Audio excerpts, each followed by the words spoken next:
Baik, perkenalkan nama saya Kudus Satya Reva, jurusan Kepemimpinan Kristen, mata kuliah Teori Kepemimpinan. Baik, sebelum kita membahas mengenai teori kepemimpinan ini, mari kita sedikit berbicara mengenai negara kita.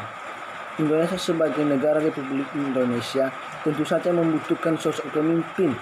Dengan adanya pemimpin yang ideal, maka segala tujuan yang dimiliki oleh negara akan dengan mudah tercapai. Tujuan negara tentu saja untuk mesejahterakan rakyatnya. Baik, kita akan membahas pada pagi hari ini tentang teori kepemimpinan, teori genetika, teori Gradman, teori perilaku, teori sifat, dan teori situasional. Baik, kita akan membahas satu persatu tentang teori ini. Baik, kita masuk dari pertama yang namanya tentang teori kepemimpinan. Teori kepemimpinan ini adalah sering menjadi landasan bagi setiap orang yang kemudian sudah memiliki sosok pemimpin masing-masing. Tentu saja teori kepemimpinan tersebut bisa menjadi puncak untuk menyimpulkan bagaimana seorang pemimpin seharusnya. Ada banyak sekali anggapan yang muncul mengenai pemimpin, yang salah satunya kepemimpinan yang ada dalam diri seorang di bawah sejak lahir. Maka dari itu sering kita dengar dan seringkali ada rasa rendah hati bagi orang-orang yang tidak memiliki jiwa kepemimpinan, yang memiliki keinginan tinggi untuk menjadi seorang pemimpin. Kepemimpinan seringkali juga dikaitkan dengan organisasi, karena tentu saja tanpa adanya sifat kepemimpinan tersebut, maka organisasi tidak akan berjalan dengan baik dan lancar.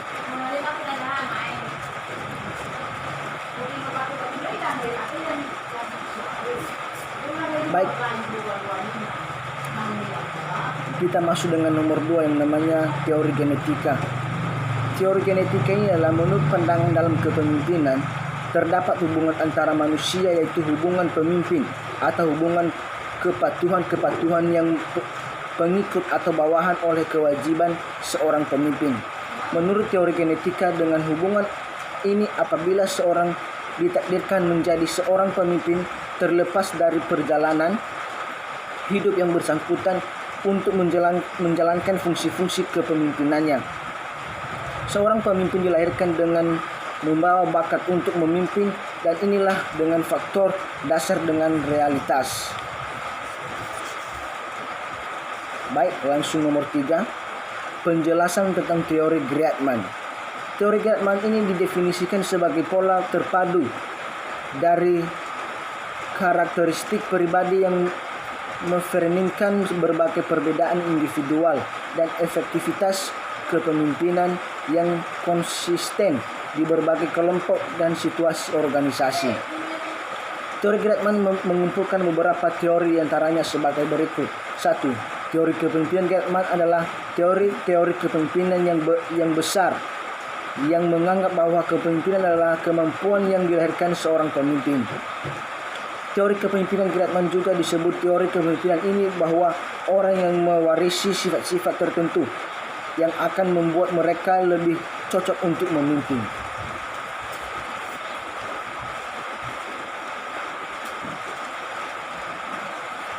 Baik, kita masuk dengan nomor 4, yaitu tentang teori sifat. Teori sifat ini adalah bertolak dari dasar pemikiran bahwa keberhasilan seorang pemimpin ditentukan oleh sifat-sifat, perangai, dan ciri-ciri yang dimiliki seorang pemimpin itu.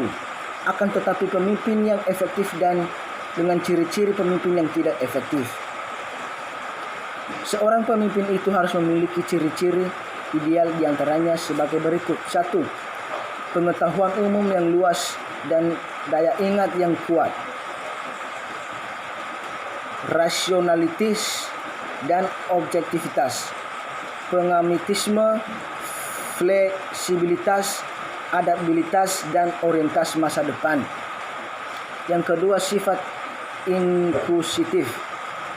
Rasa dapat waktu, rasa koherensi yang tinggi melalui referensi, keteladanan, ketegasan, keberanian, sikap yang antisipatif, kejadian menjadi pendengar yang baik, kapasitas dan yang integratif.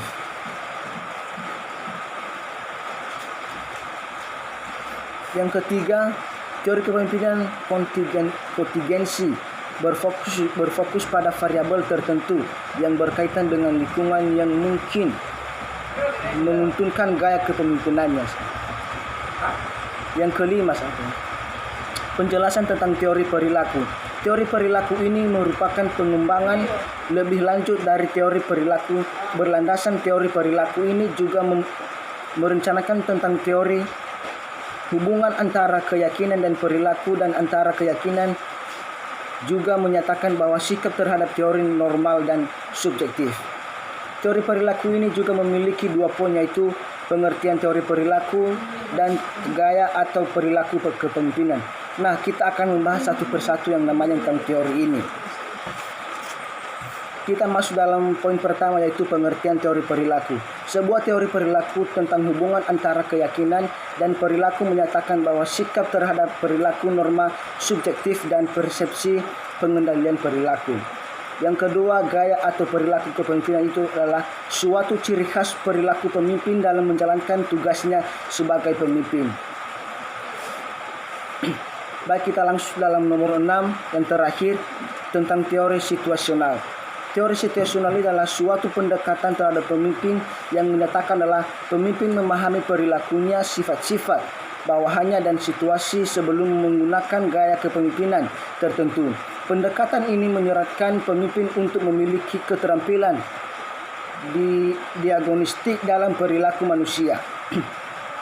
Definisi kepemimpinan yang digunakan dalam metode ini adalah perilaku pemimpin yang berkaitan dengan tegas pemimpin atau kepemimpinan dengan hubungan atasan bawahan. Berdasarkan definisi tersebut, gaya kepemimpinan yang dapat digunakan adalah sebagai berikut: 1. Memberitahukan. Yang kedua, menjual. Yang ketiga, mengajak bawahan berperan serta. Yang terakhir, melakukan pengendalian. Baik, demikian sajalah penjelasan tentang teori-teori kepemimpinan ini. Bila ada kesalahan, mohon dimaklum. Tuhan Yesus memberkati kita semua. Shalom.